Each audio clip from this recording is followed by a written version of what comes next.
Hello dear students, so in this video we will discuss the 8th part of chapter number 1 which is physiology of digestion in mammals. Last video में हम लोगों ने protein digestion पढ़ लिया था, ठीक है। उसमें लास्ट जो आपका एंजाइम था वो था गैस्ट्रिक लाइपेज, जो कि फैट का पार्शियल डाइजेशन करता था फैटी एसिड एंड ग्लिसरॉल में, ठीक है। और यहाँ तक के स्टेप्स में एलिमेंट्री कैनाल में जो फूड होता था जो बोलस के फॉर्म में था, अब वो किस फॉर्म में कन्वर्ट हो गया है, काइन के फॉर्म में कन्वर्ट हो गया है, ठीक है। अब थोड़ा सा इस एंजाइम का फंक्शन और फैट के बारे में समझते हैं। यहाँ पर जो गैस्ट्रिक लाइपेज है स्टमक में फैट का 30% डाइजेशन करेगा, ठीक है। फैट का जो मैक्सिमम डाइजेशन होता है वो स्मॉल इंटेस्टाइन में होता है। अब ऐसा क्यों होता है, देखिए जो फैट होता है, suppose this the droplet of fat, अगर फैट इस फॉर्म में रहेगा मतलब कॉम्प्लेक्स फॉर्म में रहेगा तो गैस्ट्रिक लाइपेज उस पर अटैक करके उसको डिग्रेड नहीं कर पाएगा, ठीक है। वो उसको डिग्रेड नहीं कर पाएगा, फैटी एसिड और ग्लिसरॉल में चेंज नहीं कर पाएगा। तो जो बहुत सारा 70% जो रिमेन है उसका डाइजेशन कैसे होगा, उस फैट का डाइजेशन कैसे होगा, तो उसके लिए सबसे पहले फैट को इमल्सिफाइड होना पड़ेगा। अब इमल्सिफिकेशन की प्रोसेस क्या बोलती है, इमल्सिफिकेशन की प्रोसेस बोलती है कि आपका जो फैट का लार्जर मॉलिक्यूल है इसको पहले स्मॉल पार्टिकल्स में डिवाइड होना पड़ेगा, ठीक है। तो ये जो काम है ये कौन करता है वो हम आगे पढ़ेंगे, लेकिन जब ये इमल्सिफाइड हो जाता है तब ये फैट इजीली गैस्ट्रिक लाइपेज के थ्रू डिग्रेड हो जाएगा और फैटी एसिड और ग्लिसरॉल में कन्वर्ट हो जाएगा।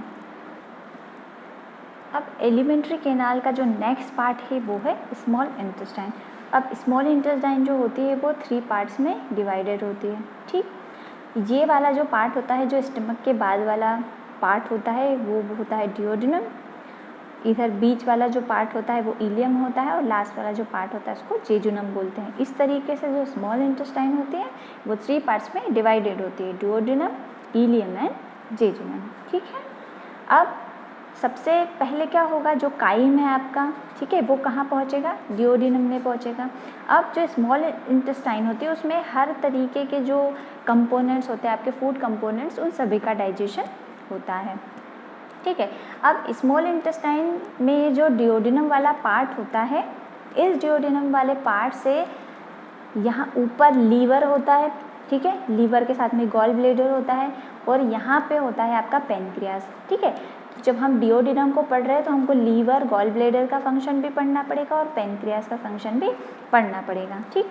तो सबसे पहले हम लोग लीवर का फंक्शन पढ़ते हैं। अब लीवर में मेनली लीवर का काम क्या होता है, बाइल जूस को फॉर्म करना। ये बाइल जूस जिसमें कि बहुत सारे एंजाइम्स एंड लिक्विड्स प्रेजेंट होते हैं जो फूड के डाइजेशन में हेल्प करते हैं, ठीक है।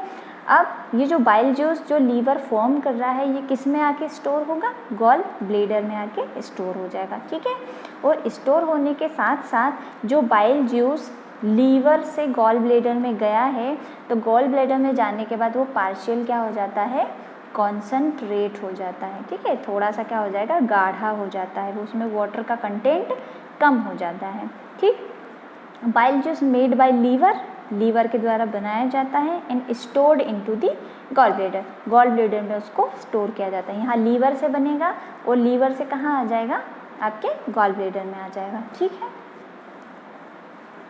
अब हमको देखना है कि वो जो बाइल जूस जो लीवर में बन रहा था और गॉल ब्लैडर में कलेक्ट हो रहा था, स्टोर हो रहा था, वो डिओडिनम में कैसे पहुँचेगा।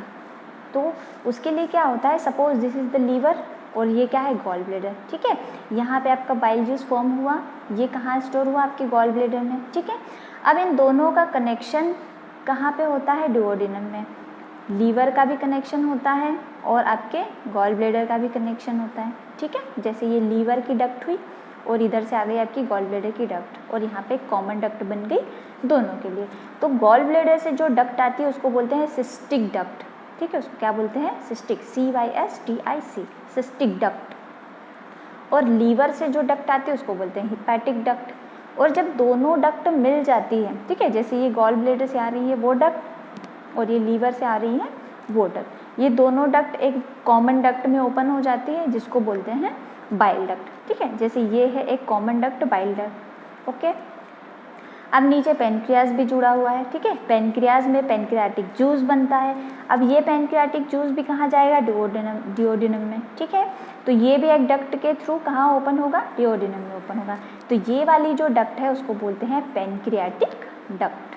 क्या बोलते हैं, पेनक्रियाटिक डक्ट।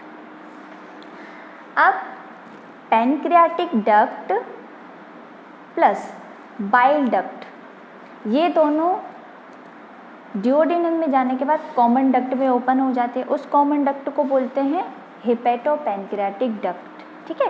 पहले गॉल ब्लैडर और लीवर की डक्ट कॉमन डक्ट में ओपन हुई जिसको बोल रहे थे बाइल डक्ट। उसके बाद पेनक्रियाटिक डक्ट और बाइल डक्ट कॉमन डक्ट में ओपन हो रही थी जिसको बोल रहे थे हेपेटोपेनक्रियाटिक डक्ट। ओके, तो ये नॉर्मल इनका स्ट्रक्चर हो गया कि कौन सी डक्ट को क्या बोलते हैं और वो कौन सी कॉमन डक्ट में ओपन होती है। अब हमको पढ़ना है डाइजेशन इन डुओडेनम, ठीक है। स्मॉल इंटेस्टाइन का जो डुओडेनम वाला पार्ट होता है उसमें हम लोगों को डाइजेशन पढ़ना है, ठीक है। अब डुओडेनम में डाइजेशन के लिए टू मेन डाइजेस्टिव जूसेस की रिक्वायरमेंट होती है, bile juice and pancreatic juice, ठीक है। बाइल जूस कौन फॉर्म करेगा, लीवर। पेनक्रियाटिक जूस कौन फॉर्म करेगा, पेनक्रियाज। ओके, अब सबसे पहले डुओडेनम का स्ट्रक्चर देख लेते हैं। ये 25 सेंटीमीटर लॉन्ग होती है, शी शेप्ड होती है, ठीक है। जो सी होता है ना उस शेप की होती है और इसमें टू मेजर डाइजेस्टिव जूसेस होते हैं, bile juice and pancreatic juice, ठीक।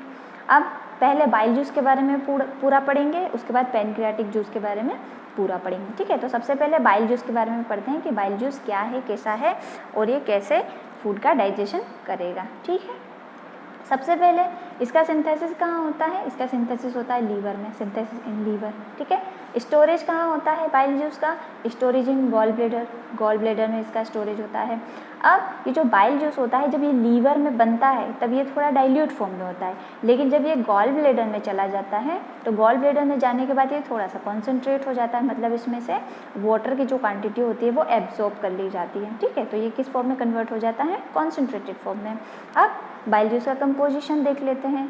जो बाइल जूस में वाटर होता है वो 86% होता है, कब, जब वो कॉन्सेंट्रेट हो जाता है तब, लेकिन जब वो लीवर से आता है तब 90 अबोव उसमें वाटर का कंसंट्रेशन, वाटर की प्रेजेंस 90 अबोव होती है, ठीक है। बट गॉल ब्लैडर में आने के बाद उसमें वाटर का कंटेंट कितना रह जाता है, 86%, मतलब वो कॉन्सेंट्रेट हो गया है। बाइल सॉल्ट होते हैं 8%।